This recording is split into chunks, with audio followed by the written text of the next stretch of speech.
I always figure I have this figured out and then I don't. No, that's not bad.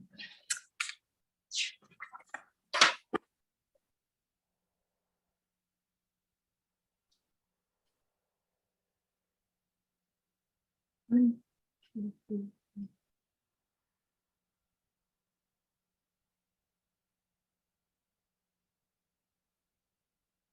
Okay, good afternoon, everyone. I will bring the special council meeting of July the 19th to order.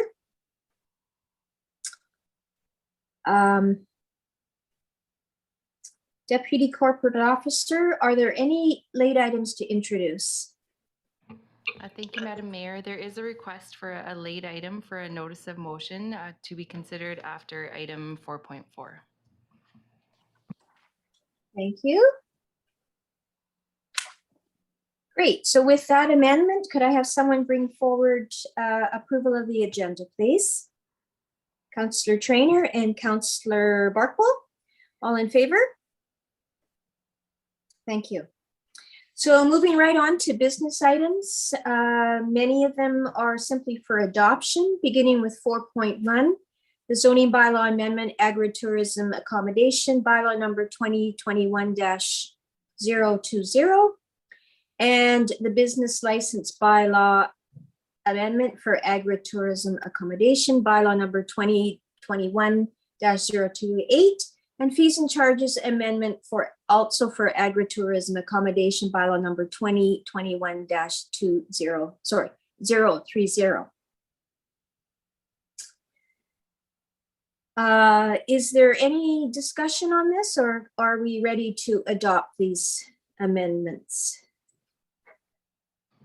Madam Mayor, I was just going to note for the business licensing bylaw amendment, we did have a notice requirement for this bylaw, and I just wanted to state for the record that it was met. We did put a notice in the Summerland Review edition of July 15th, and 0 written submissions were received. Good, thank you very much, Dallas. Councillor Holmes? Yeah, thank you for the agritourism. I'd like to make a comment just after the vote because I don't want to enter.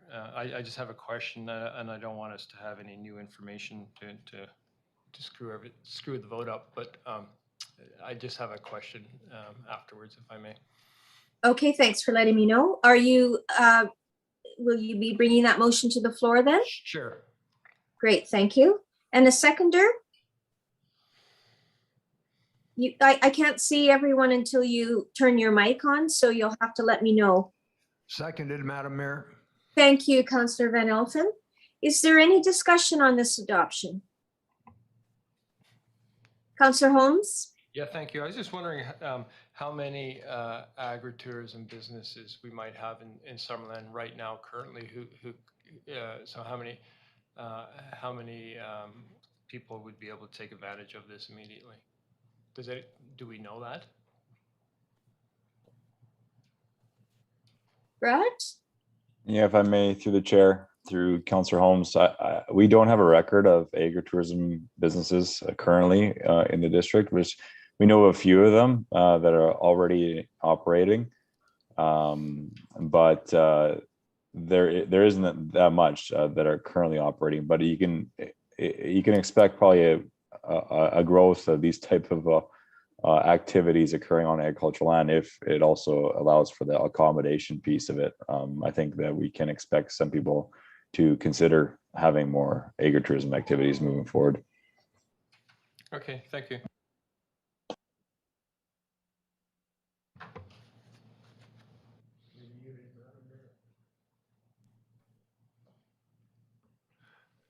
Is there anyone else? Councillor Barkwell?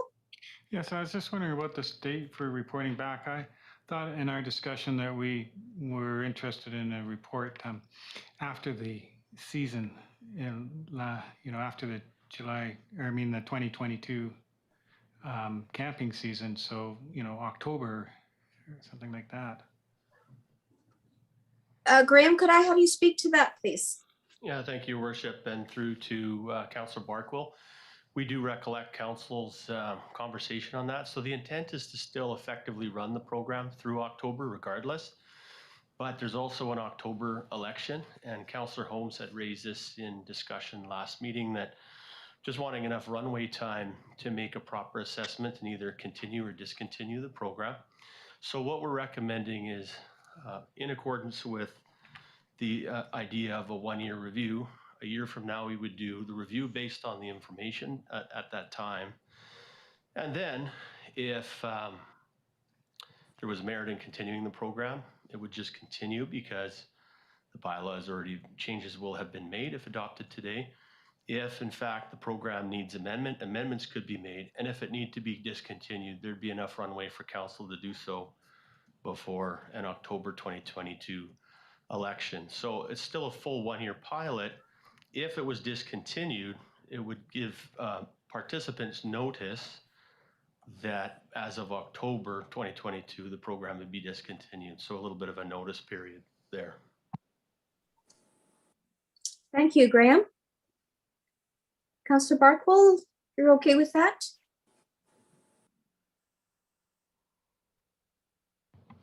I Thoughts suppose, Oh. I mean, it's 6 of one, half a dozen of another here. There's, you could carry it through till and have a report come after the election.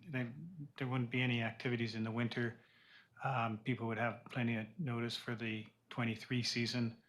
I just hope that there's some sort of meaningful information by July 22. We'll have to see. Okay. Councillor Van Elfen? Thank you, Madam Mayor. Question through to our Director of Planning. Are we going to utilize the Good Neighbor bylaw when people come in to apply for a business license? I think through the chair, I think the good neighbor bylaw applies in any situation. So regardless if you've got an agritourism accommodation business on your property or not, those rules, like such as noise and other nuisance issues, come into play. So we'll be enforcing that bylaw regardless of the situation to uphold those standards across the community. Thank you. So if I'm an applicant and I come in, would it not be advantageous of me to have letters of support from my adjacent neighbors? Would that make my process go a little bit quicker?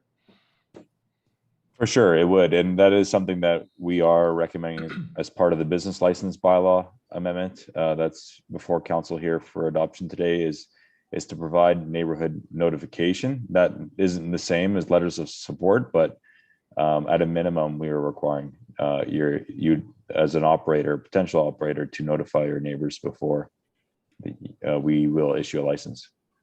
Thank you very much. Thank you. Any further discussion on this? I'll call the question. All in favor of adoption? Any opposed? Okay, that carries unanimously. On to 4.2, fees and charges amendment bylaw, development services fees and oh, Brad, did you have something?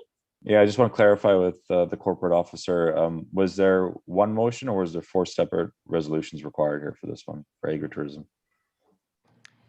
It was separated as 4 separate resolutions. Oh, pardon me. I've only just printed off the cover sheet. Okay, so that we'll look at that as the zoning amendment bylaw for 2021-020 to allow the agritourism. And now let's go on to the adoption of the business license bylaw amendment -028 for the fees and charges. Thank you, Brad. So moved. Thank you. Seconder? I'll second. That's Councillor Holmes. Thank you. Any discussion on this one? Okay, I'll call the question. All in favor? Any opposed? Okay, that carries.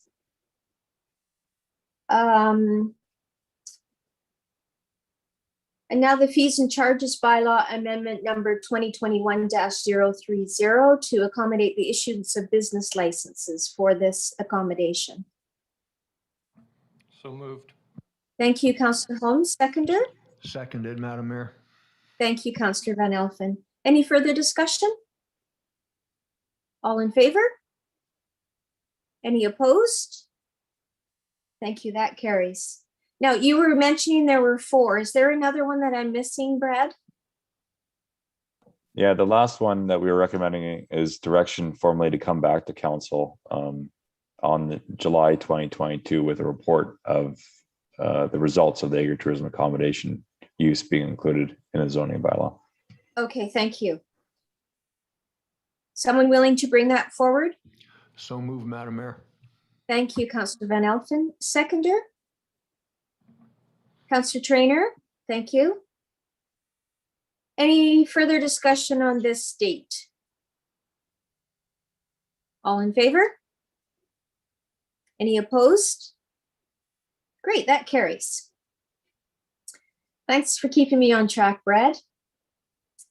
4.2, fees and charges amendment bylaw for mobile beach vending fees number 2021-025. This also is before us for adoption today. Anyone willing to bring this forward? Councillor Holmes, thank you. Seconder? Councillor Trainer, thanks. Further discussion on this amendment? All in favor? Any opposed? Okay, that's unanimous as well. 4.3 Advisory Planning Commission Amendment. This is members and appointments. Bylaw number 2021-029. This is also for adoption. Councillor Holmes, thank you. Seconder, Councillor Trainer.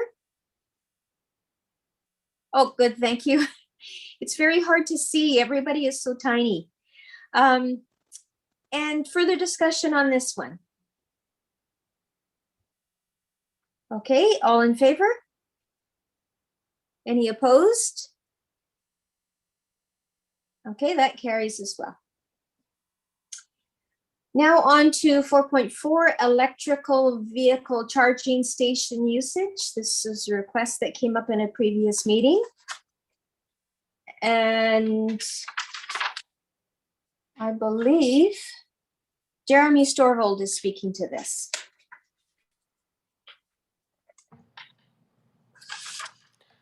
I'm just checking, Madam Mayor, if Jeremy is otherwise detained at the moment, and if so, I'll run with the report. So do we see anyone on the line?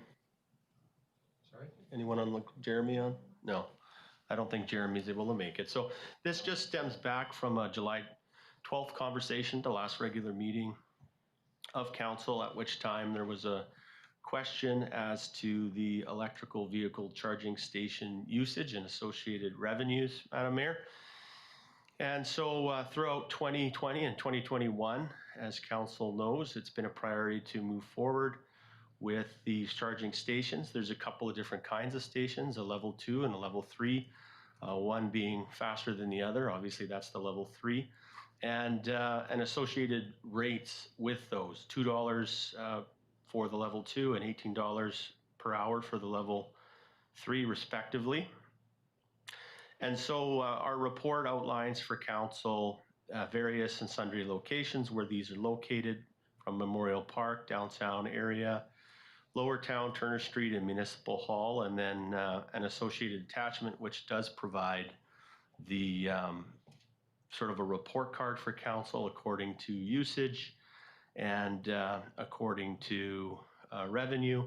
And as you'll see, one thing on here is you've got the fees side of the equation and the attachment where Memorial Park is generating a significant revenue compared to the other ones. It's the #1 performer, although on the charging sessions, the charging session side, you'll note that the Memorial Park actually is second to Municipal Hall.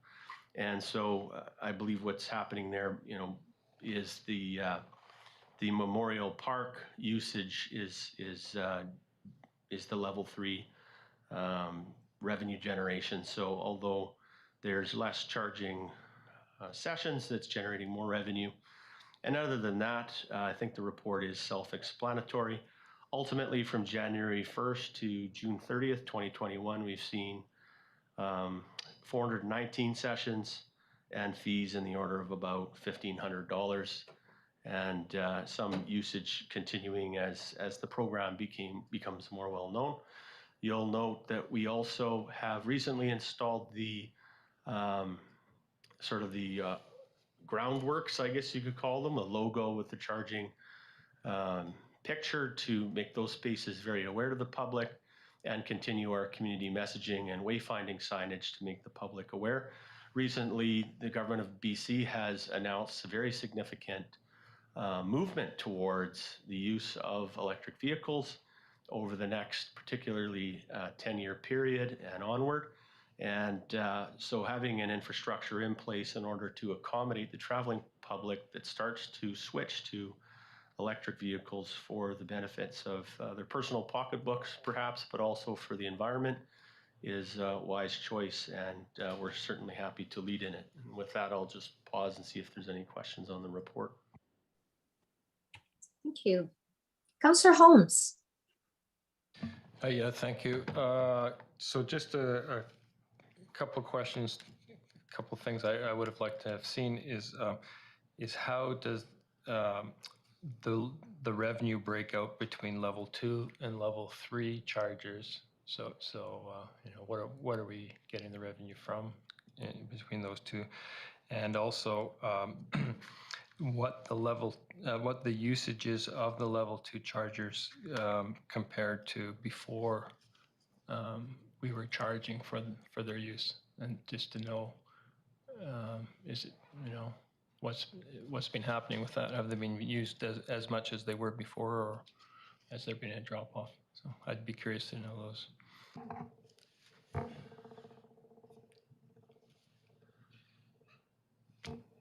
Please go ahead. Thank you, Madam Mayor, and through to Councillor Holmes. Great questions.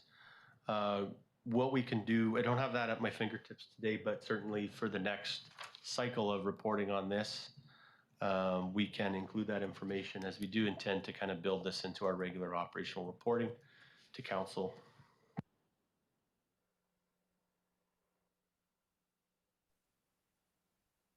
Okay. Did you have another question as well, Councillor Holmes? Or are you good there? Okay, thank you.